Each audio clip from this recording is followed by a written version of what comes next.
I've met many people who've changed their lives, even from the brink of suicide. And suicide is simply looking for control over the finish lines that are inevitably coming anyway, but without doing the hard work of living life.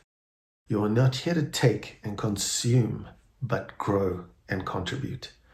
You are here to give back, and even one day, if you try and refuse to give back, your body will give back to the soil at the very least. But let's try and aim higher. People are often convinced, and they say to me, well, if I did commit suicide, it would just turn dark, everything would stop, and that would be it.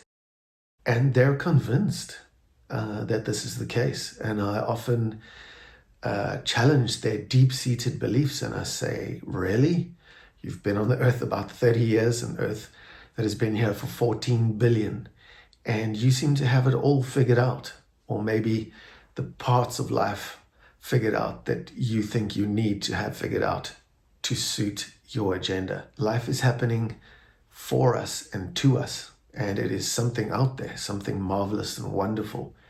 And of course, it's easy to get stuck in a dark place, but our job is really to overcome and to find, inner meaning in outer things, and to understand that we're here with this gracious and special gift to continue becoming more and more conscious of God, self, and others. There are many beliefs with regards to death and suicide that sometimes you would just karmically shift down a few notches and come back again until you eventually overcome your own self-will, which is probably run riot in your life.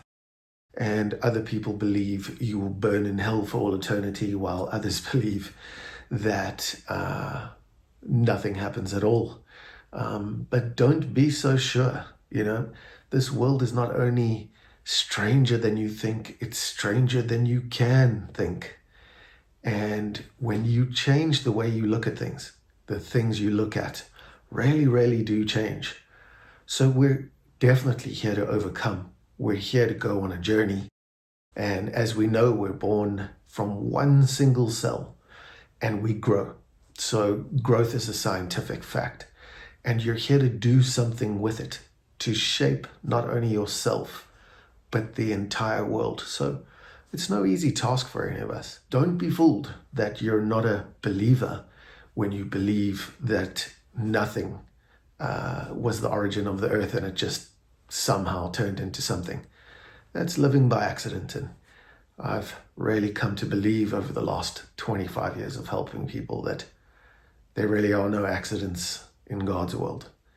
So living on purpose with focus and actually taking accountability and responsibility for ourselves is the beginning of the game. Because when we do that, a wonderful story, one of the greatest stories ever told, is how you unfold like a beautiful lotus flower and light shines through that darkness. So you've got to overcome thoughts, feelings, actions, attitudes, and eventually traits and a personality at the end of the day.